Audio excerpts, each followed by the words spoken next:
I've spent years trying to convince myself that what happened that night wasn't real, that it was hypothermia or exhaustion, or maybe just my mind snapping under the wrong kind of pressure. But every time winter comes, every time the snow starts falling in heavy, muffling sheets, I get this tight electric knot in my stomach. Because snow doesn't silence the world unless something is listening. And on that night, something was. I was 26, working as a wildlife surveyor for a small environmental company in northern Minnesota. My job was simple: camp in designated monitoring areas, record animal activity, check trail cameras, and hike out after 3 or 4 days. Nothing glamorous, nothing dangerous, until that assignment.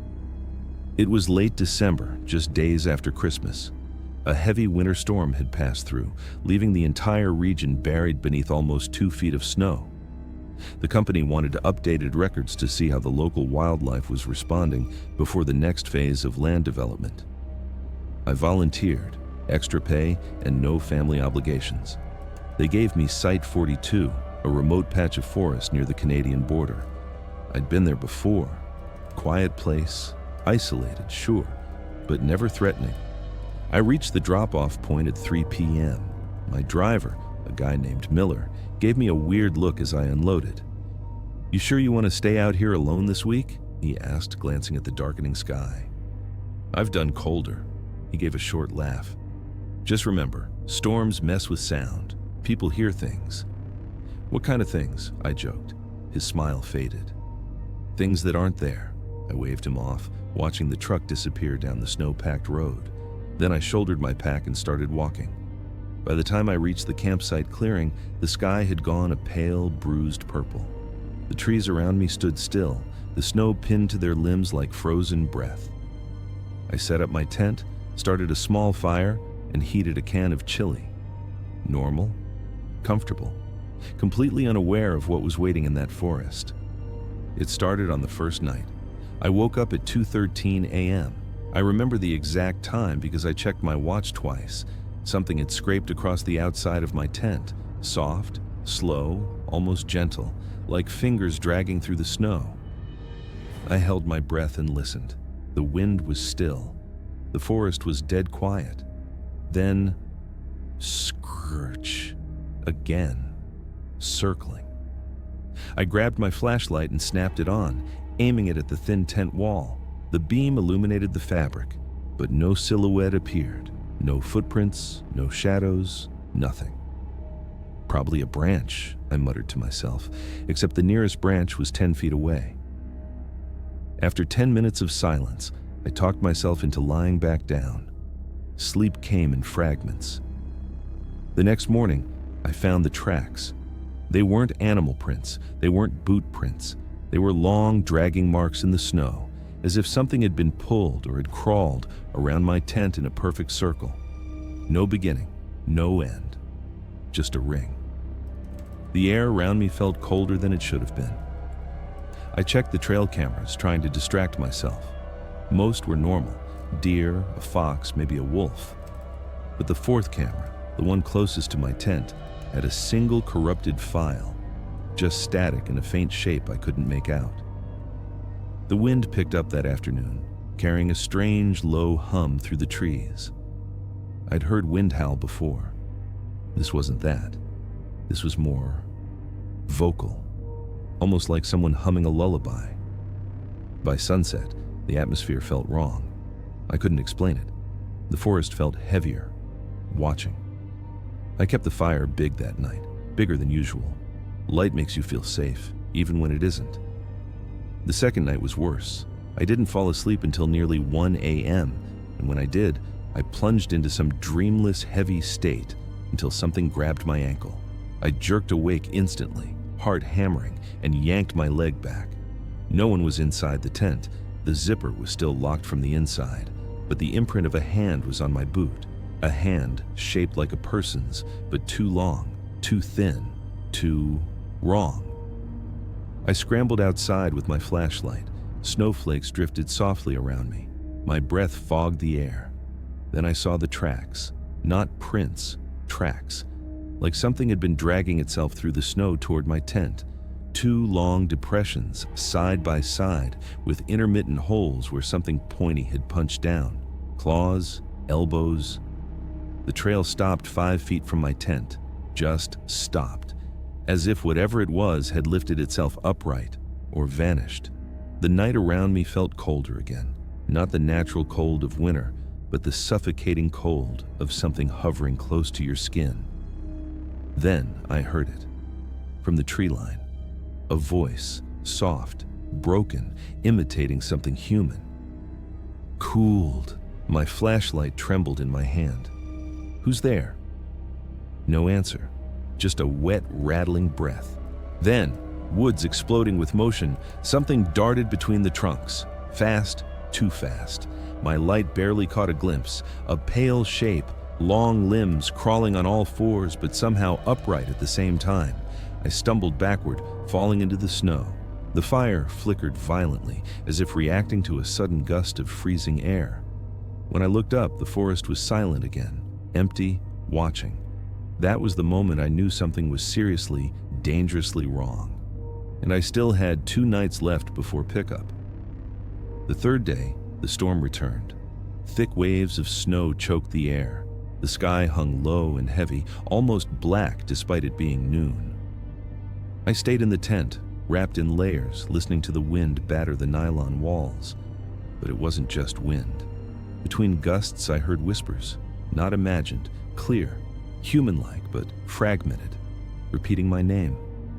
At first, I thought it was the storm playing tricks, but then it spoke in a voice I recognized, a voice that made my blood turn to ice. It was Miller, the driver who had dropped me off. "Help! Help me! It's so cold!" Impossible. He was miles away. Then the voice changed, higher, female, crying. Please let me in. Please, it's freezing." I didn't move. I didn't breathe.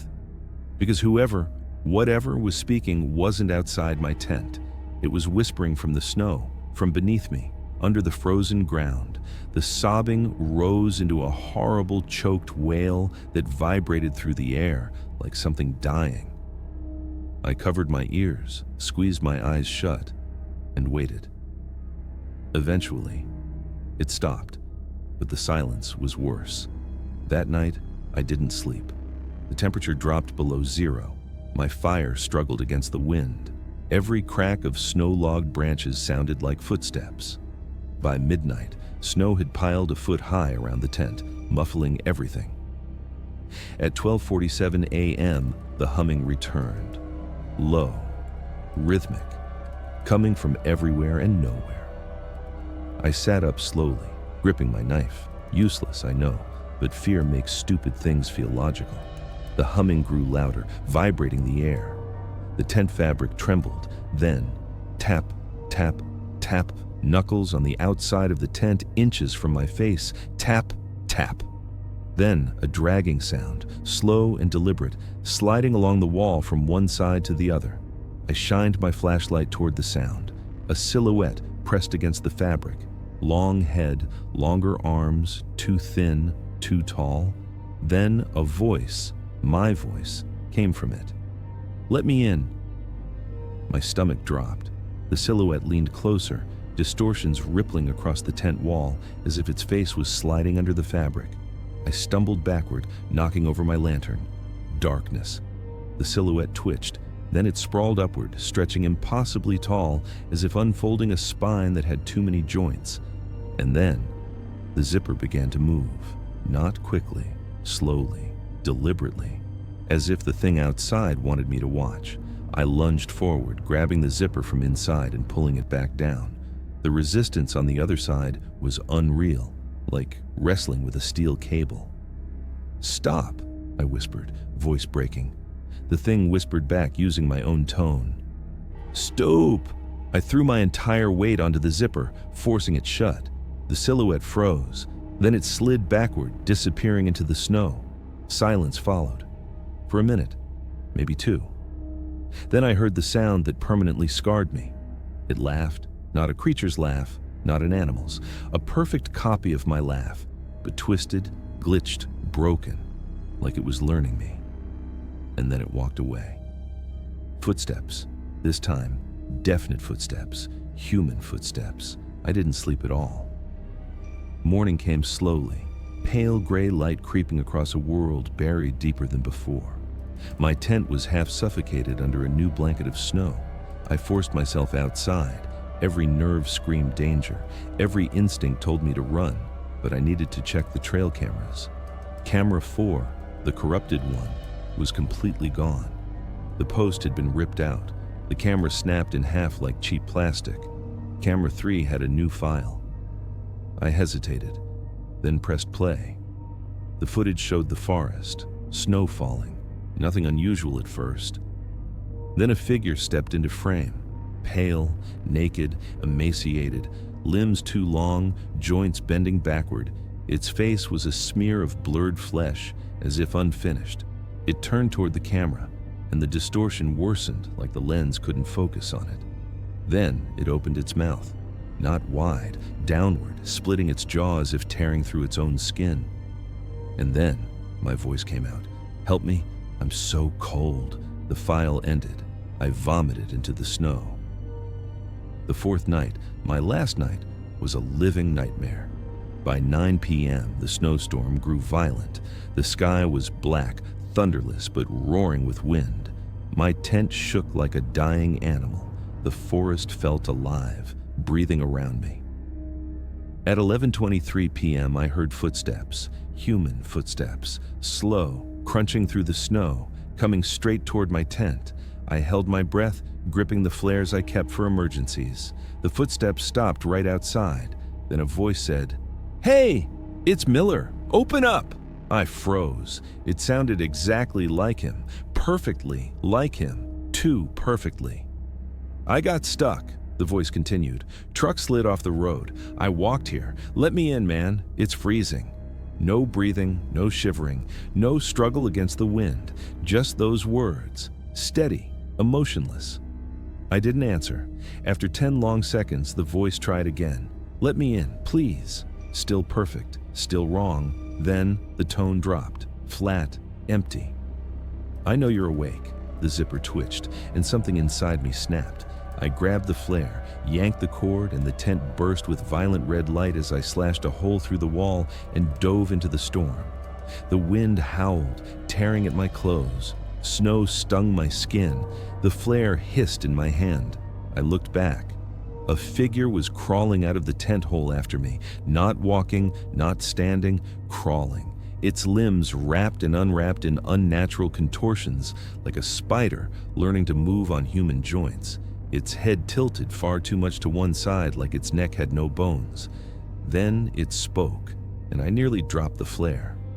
"You left me," in my voice again. I ran. Branches whipped my face. Snow blinded me. My lungs burned. I could hear the thing behind me, dragging itself in fast, jerking bursts. Not consistent steps, but sudden leaps of motion like a skipping video file. The forest distorted around me, the storm swallowing every sound except my own heartbeat and the creature's wet, hitching breaths. I aimed for the road.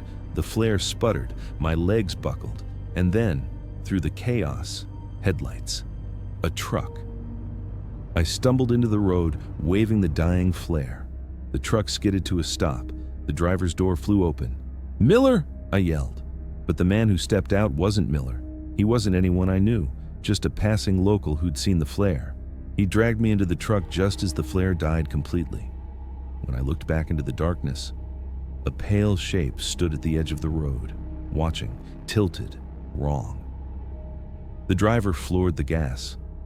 I never went back to Site 42. The company filed my report under severe environmental stress reaction. Miller had never returned to pick me up. They'd sent someone else instead. They said Miller was sick that day, home, nowhere near the forest. The trail cameras were eventually recovered, all except camera 4. Camera 3's file? It showed nothing unusual, just static. No figure, no voice. They said I imagined it. That winter storms cause audio distortions. That isolation warps perception. That I must have damaged the footage myself. But I know what I saw, what I heard, what followed me. Because 2 weeks later, I found something in my backyard. Long tracks in the snow, not prints, drag marks, perfectly circling my house and on my back porch. A single trail camera, camera 4, with a new recording. I haven't opened it, and I never will. People always joke about night shift security guards, how we sit in a chair, drink bad coffee, and fight sleep until sunrise. They think the worst we deal with is boredom. They don't understand the silence, they don't understand the darkness, and they definitely don't understand what happens when you're the only human being inside a building the size of a city block, and something else is there with you. I'm telling this because I haven't worked a night shift since. I won't go near that building. I won't even drive past that part of town anymore. I know what I saw, I know what I heard, and I know something followed me home. It started 3 years ago when I accepted a temporary night guard position at Old Fairview Research Complex, about 30 miles outside Duluth, Minnesota. They were renovating the place after a decade of being abandoned. 1 security guard per shift, no co-workers, just cameras, radios, and empty hallways. I wasn't told much about the building's history. Apparently, it had been used for various government contract scientific work. That should have been my first warning, but I needed the money. The building was enormous, 6 floors above ground, 2 underground, countless labs, storage rooms, mechanical tunnels, and offices, most of it unlit. Imagine standing alone in a pitch-black hallway the length of a football field, your flashlight barely reaching the halfway point, and knowing there are 50 more hallways just like it. I worked the 10 p.m. to 6 a.m. shift. The first few nights were normal, quiet, easy, almost relaxing. I made rounds every 40 minutes, checked cameras from the main security office, and logged activity. Nothing unusual. But on my 4th night, something changed. It was 1:17 a.m. when I first heard it. A metallic bang echoed through the building, distant, but loud enough to vibrate the air. I jumped out of my chair. I checked the monitors. Nothing. Another bang. This time louder, like someone slamming a heavy metal door. The sound came from the 4th floor, the old mechanical wing. I didn't want to go. Every instinct told me to stay put, but protocol is protocol. I grabbed my flashlight, radio, and keyring and headed for the elevator. The ride up felt too long and too quiet. When the doors opened, the hallway lights flickered. They weren't supposed to flicker. The power system had been fully replaced. I stepped out slowly. The floor was freezing, far colder than the others. My breath fogged in the air. Then I heard it, a shuffle, like something dragging across the ground. My body went cold. "Security," I called out. "If someone's up here, identify yourself." Silence. I moved forward 1 step at a time until I reached the mechanical wing door. It was a huge steel door, thick and heavy. I had to unlock it manually. But the moment I touched the handle, a violent chill shot through my arm. Not a cold chill, but a sharp one, like static electricity mixed with ice. I unlocked the door and pushed. It screamed open with a groan so loud it echoed back down the hallway. My flashlight beam cut into the darkness of the mechanical wing. The smell hit me instantly, like rust, old water, and something rotten. I walked inside. Pipes lined the walls above me. Old machines sat against the far wall, covered in plastic sheets that fluttered faintly, as if something had breathed on them. Then, something flickered at the edge of my light. I aimed the beam. Nothing. But I could have sworn something had moved. I walked deeper inside, steps echoing too loudly. The farther in I went, the colder it became. My fingers went numb around my flashlight. Then, I found the cause of the noise.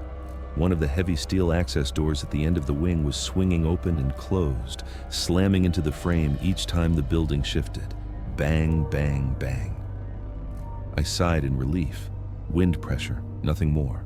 I walked over and grabbed the door to secure it. Then, something whispered behind me. Not wind, not machinery. A voice, a human voice. "Hey," I spun around. Light cut across empty space. "Hey." Turn around. The voice was right behind me. I staggered backward, heart exploding in my chest. Flashlight shaking, I pointed it toward the far wall. Nothing. Then, the metal door behind me slammed shut with a deafening clang. I screamed. I'm not ashamed. Anyone would have. I grabbed the door handle and pulled. It didn't budge. I pulled harder, locked, from the outside. Panic surged through me. Control, this is Mike in Sector 4. I need a supervisor to open the mechanical wing door. Now. Static. I tried again. Control, respond. Nothing. The radio wasn't dead. The red light blinked. Someone was blocking the signal. Behind me, the shadows shifted. Not a trick of the light. They moved. Something long and thin peeled away from the darkness, like a person separating from a wall. My light caught the outline. Tall, extremely tall, and narrow. Its head brushed the pipes. Its arms hung almost to the floor. I froze. My brain refused to process it. Then it stepped forward. I stumbled back, hitting the sealed metal door behind me. Its footsteps were wrong, soft but sticky, like bare feet pulling off a wet floor. It didn't walk normally. Its limbs bent the wrong way. When the light finally hit its face, my stomach turned. It didn't have one. Just stretched, pale skin where facial features should have been. No eyes, no mouth, no nose. Yet I heard it speak, inside my head like a thought that wasn't mine. Turn around. I dropped my flashlight. The bulb shattered, plunging me into darkness. I screamed again and threw myself against the door. Help! Anyone! Open the door! The footsteps stopped behind me. Then, slowly, deliberately, a hand touched the back of my neck. Long fingers, cold, soft, wrong. I collapsed, shaking violently. My vision blurred, breath coming in panicked gasps. Then, from down the hallway, a voice echoed, "Mike!" The door unlocked instantly and swung open. Two men from the renovation crew stood in the hallway, staring at me like I was insane. I crawled out, sobbing. They asked if I was okay. I couldn't speak. They checked the mechanical wing. Nothing was there. No figure, no footsteps, no handprint. Just the shattered flashlight and the swinging access door. They escorted me back to the main office. I stayed silent the rest of my shift. I should have quit. Any sane person would have. But the company blamed everything on stress hallucinations and sleep deprivation. And I stupidly convinced myself it must be true. The next shift, something else happened. This time it started earlier, around 11:30 p.m. I was watching the monitors when one camera, camera 12, located on the second basement floor, flickered. That floor was strictly off limits during renovation. No power, no equipment, no personnel. The screen went snowy, then cleared. Something was standing in the hallway, tall, thin, unmoving, a silhouette. The same silhouette I saw the night before. I leaned closer to the monitor. Its head tilted, slowly, unnaturally, as if it sensed I was watching. Then it took a step toward the camera. The feed distorted. I heard a faint static whisper through the speakers. Turn around. I shoved my chair back so hard it crashed into the wall. My heart was pounding so violently I felt dizzy. Then, the entire row of monitors went black, except one. Camera 3, main lobby. Someone was standing at the security entrance. I zoomed in. It was a man, tall, wearing a long coat, but the camera resolution was too poor to see his face. He stood perfectly still, just outside the glass doors, not trying to get in, just staring. I watched for over a minute. He didn't move, didn't shift weight, didn't breathe. Finally, I grabbed the intercom. "Sir, the building is closed. You need to leave the premises." No response. I repeated myself, louder. Nothing. Then, very slowly, his head turned toward the camera. But it didn't stop turning. It kept rotating, and rotating, and rotating, until his chin was facing upward and the back of his head faced the ground. No human neck could do that. I gagged and stumbled back. The man's body suddenly twitched violently, a jerking, glitching movement, before he dashed out of frame so fast the camera barely caught it. I ran to the main entrance immediately. My shaking hands fumbled with the keys. I swung the door open and shone my flashlight into the cold night. Nothing. No footprints in the snow, no tire tracks, no sign anyone had been there. But the glass door had one new smudge, a handprint, long fingers, too long. I slammed the door shut and locked it. Around 3 a.m., the radio crackled. A whisper broke through. "Downstairs." I froze. The voice continued, faint and glitching. "Come. See?" I threw the radio across the room. It hit the floor and slid under the desk, then hissed again with the same voice, right next to my feet. "Turn around!" I didn't pick it up. I couldn't. My entire body felt like it was pulsing with cold. Then the fire alarm erupted, shrill, deafening, and impossible to ignore. Red lights flashed through the hallways. Panels indicated the alarm originated from basement level 2, the restricted floor. I didn't want to go, but it's law. Fire alarms must be investigated. I forced myself toward the stairwell. The red emergency lights flickered, painting the walls in pulsing, blood-colored flashes. The deeper I went, the colder it became. When I reached basement level 2, the alarm abruptly cut off. Silence swallowed the hallway. A thick, heavy silence. Then I heard dripping. Water, maybe. I turned my flashlight toward the sound and froze. Something wet covered the floor, a long smear leading from the stairwell to the center of the hallway. Not water, not chemical fluid.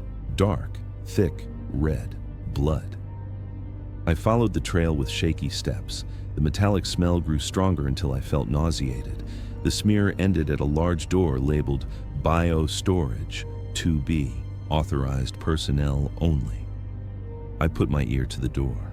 Silence. I pushed the door open. The room was pitch black. My flashlight beam cut through dust and cold air. Then it hit something in the center of the room. A figure sitting on the floor, back facing me, legs folded, perfectly still. I stepped back instinctively. The figure trembled, a tiny, unnatural shiver, as if a glitch in reality had run through it. Then it stood in one slow, jerking motion. My flashlight beam trembled violently in my shaking hand. The figure turned. It wasn't the faceless thing. It wasn't the long-limbed creature. It was a man. A janitor I'd spoken to earlier that week, Carl. His eyes were wide and unfocused. His jaw hung slack. Dry blood covered his shirt. He opened his mouth, but instead of sound, something slid out. A whisper, not from him, from behind him. "Turn around." Then his head snapped backward at a horrifying angle, 180 degrees, staring upside down at me. I ran. I ran so fast I tripped multiple times. I slammed into walls. My lungs felt like they were bleeding. Behind me, the footsteps followed, fast, jerking, wrong. At the stairwell, something grabbed my jacket. I screamed and ripped free, leaving half the fabric behind. I didn't stop running until I reached the main floor. I burst through the lobby doors and into the freezing night. I didn't go back inside, not even to grab my stuff. I stayed outside until my supervisor arrived at 6 a.m. When they searched the building, they found nothing.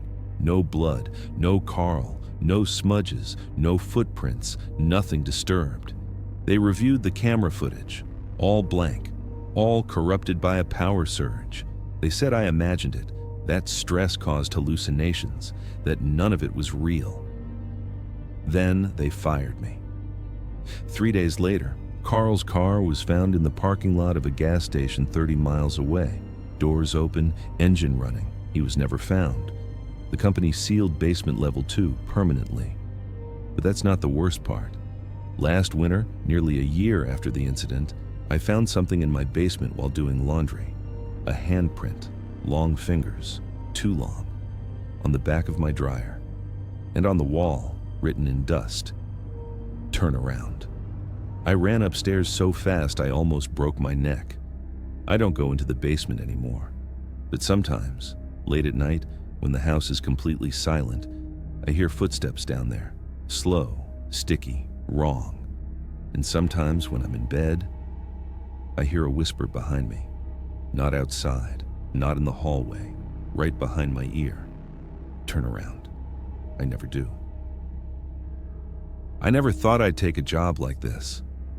Cleaning up an old, long-abandoned high school, alone, at night, in the dead of winter, is not something most people would willingly do.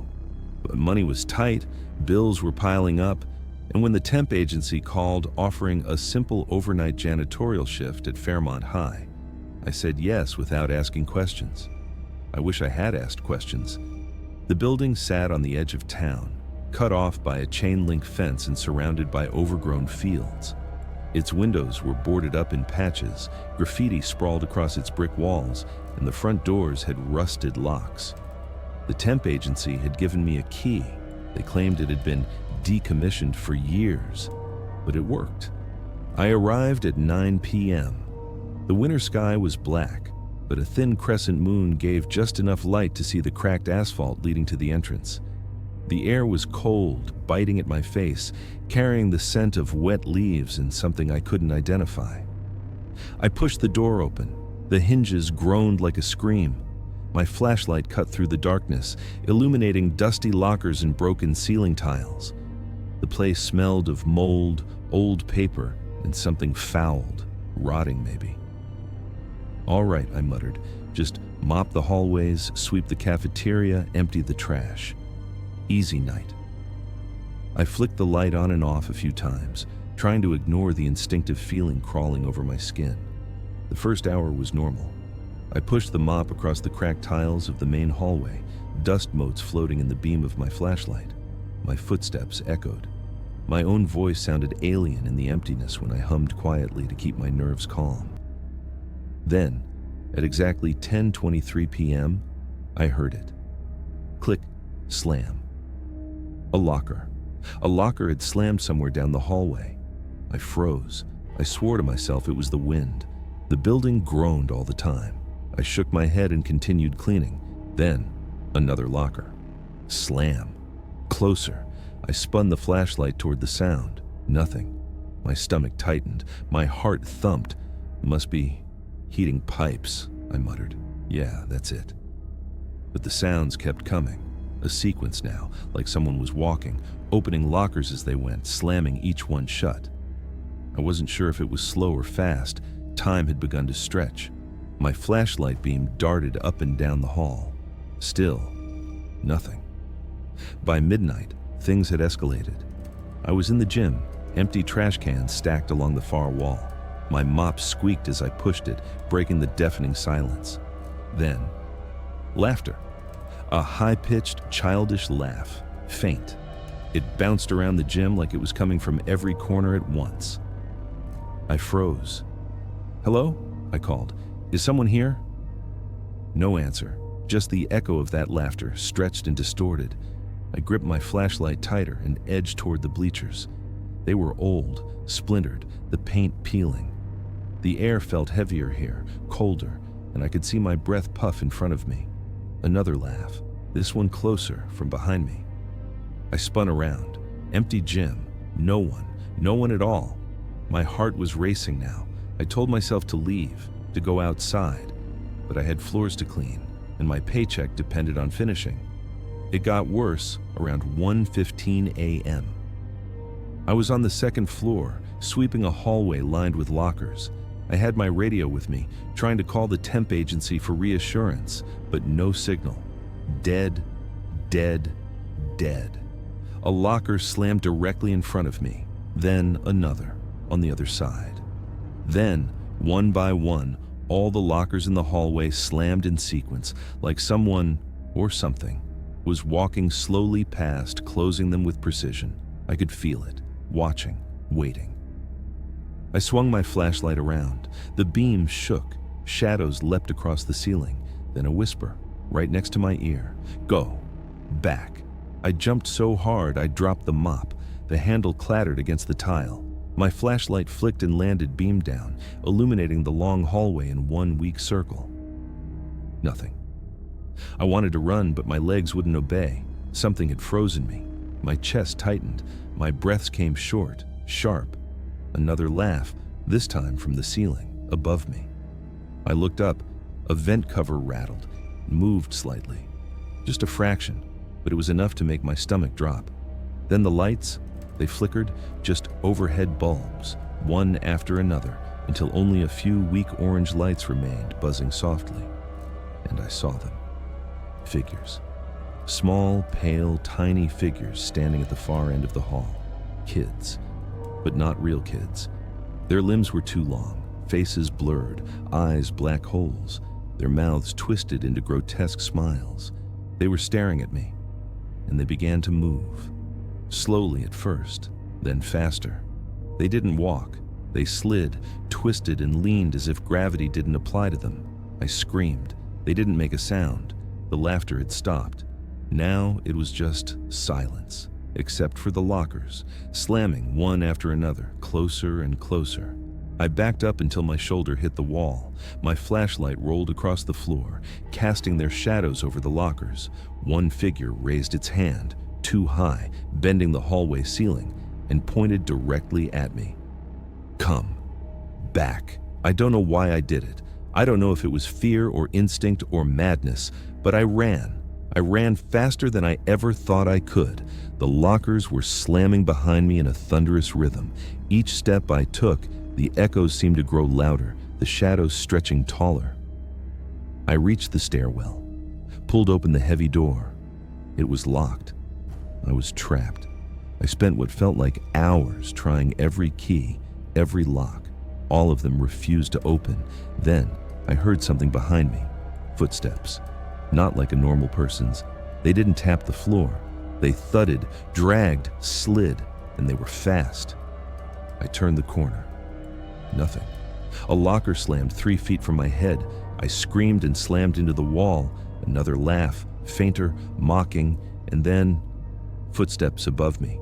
The second floor, directly above me. They were running, but they weren't human. I grabbed my radio, screaming into it. Help! Someone! Get me out of here! Static. The laughter returned. Multiple voices now, overlapping. Children, distorted, high-pitched and low-pitched at the same time. I stumbled into the main office, dusty files scattered across the floor, desks overturned. My flashlight illuminated fingerprints, small, long-fingered, smeared across the surfaces as if tiny hands had just touched them. And there, in the corner, the janitor closet door creaked open slowly. I hadn't touched it. I backed up, shining the flashlight. The door swung wider. I saw a figure step out, a child. But again, wrong. Its limbs were too long, its movements twitching, unnatural. Its face blurred as if someone had smeared it with paint, and it smiled. Then all the other doors, lockers, classrooms, every storage space, creaked, rattled, and swung open at once. They were everywhere, watching me. I ran. I don't know how I got to the front doors. I didn't look back. I don't even remember turning the key. I just ran out into the freezing night. The laughter followed me outside, echoing into the empty parking lot. Even after I slammed the car door and locked it, I could still hear faint whispers. Come back. I didn't go back inside. I quit the next day. I never returned to Fairmont High. The temp agency called. They said, "We'll find someone else." I didn't respond. But sometimes, at night, I hear laughter. Soft, high-pitched, like 1,000 tiny children giggling just out of sight. And sometimes when I pass an abandoned school, or even a school that's still operating, I swear I see shadows moving in the halls. Small figures, staring, waiting. And every so often, I hear it, faintly, like it's coming from the air itself. Come back. I don't go near schools anymore. I don't take night shifts. I don't answer calls for temp jobs. But sometimes, late at night, when the house is silent, I can hear the lockers slamming. And the laughter never stops. If this story pulled you in, hit that like button. If you want more true horror every week, make sure you subscribe. And tell me in the comments, what would you have done if you were there that night?